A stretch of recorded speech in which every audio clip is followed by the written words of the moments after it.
Saudari-saudaraku yang terkasih,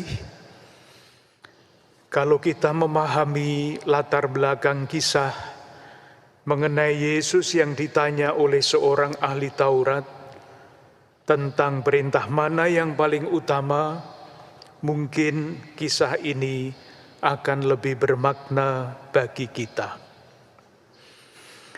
Kebiasaan untuk minta pendapat mengenai yang paling penting di dalam kumpulan hukum adalah hal yang biasa pada zaman Yesus hidup. Mengapa diskusi semacam itu bisa muncul?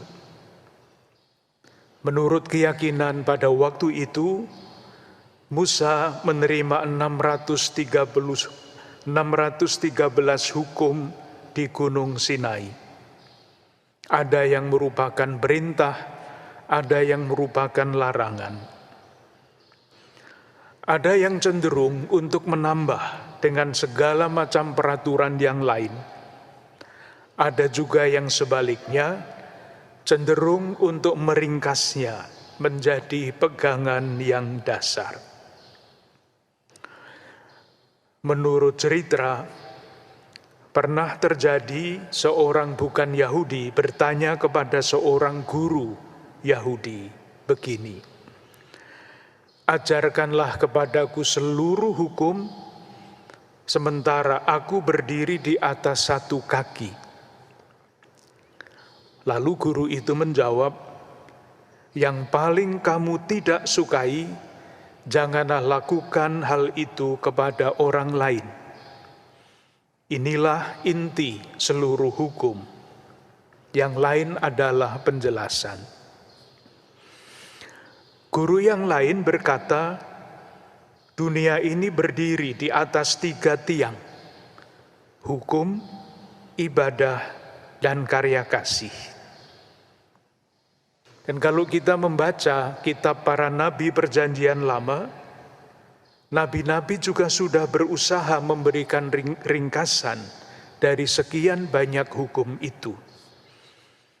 Nabi Mika misalnya menulis begini, "Hai manusia, telah diberitahukan kepadamu apa yang baik dan apa yang dituntut oleh Tuhan daripadamu, yaitu berlaku adil, mencintai kesetiaan, dan hidup dengan rendah hati di hadapan Allah." Dengan latar belakang seperti itu, mudah dipahami kalau seorang ahli Taurat mengajukan pertanyaan yang sama kepada Yesus. Jawaban Yesus amat sangat berbeda dibandingkan dengan jawaban-jawaban yang pernah ada dan beredar di lingkungan pada zaman itu. Pertama, Yesus mengutip perintah untuk mengasihi Allah. Tentu saja semua orang pada waktu itu akan setuju. Perintah ini adalah bagian dari doa yang diucapkan oleh orang-orang Yahudi pada waktu itu 2 kali sehari, pada awal hari dan pada akhir hari. Orang Yahudi saleh bahkan menempatkan kalimat-kalimat doa itu di dalam suatu kotak kecil dan kemudian mengikatkannya pada dahinya dan pergelangan tangannya untuk menyatakan bahwa dia adalah orang yang sungguh mengasihi Tuhan. Perintah kedua dikutip oleh Yesus yang ada di dalam kitab hukum, kitab Imamat. Tetapi sangat berbeda pemaknaannya. Karena di dalam hukum yang asli, perintah kepada sesama itu berarti sesama bangsa, orang-orang sebangsa.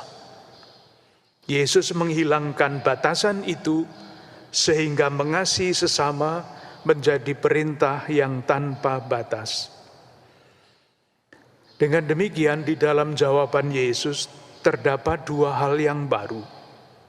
Yang pertama, menyatukan kedua perintah itu menjadi satu dan menghapus batas-batas di dalam perintah kasih.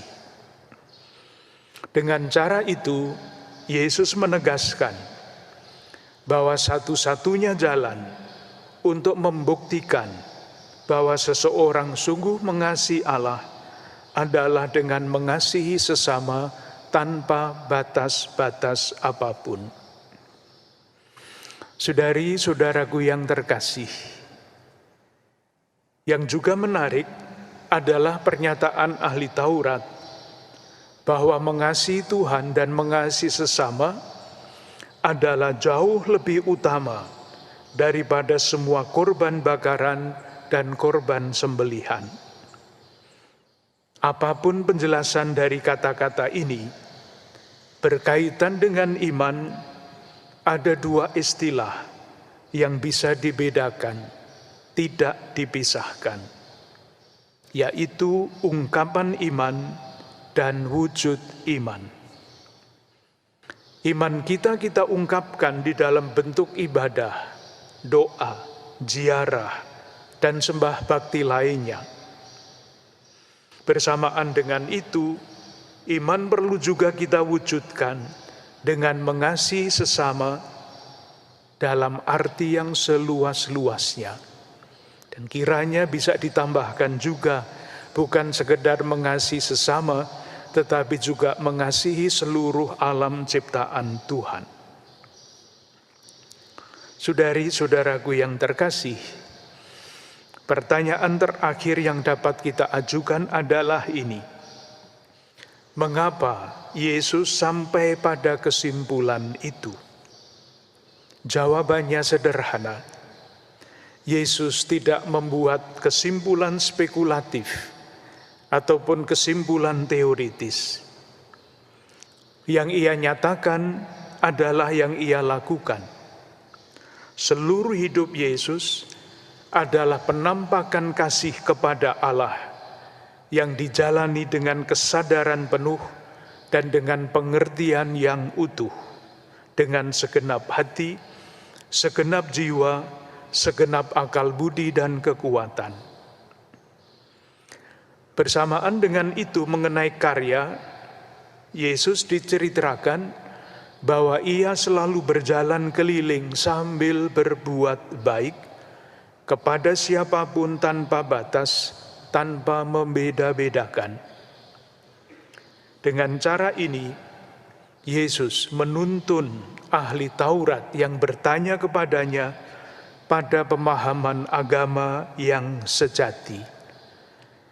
Yesus berkata bahwa ahli Taurat itu tidak jauh dari kerajaan Allah.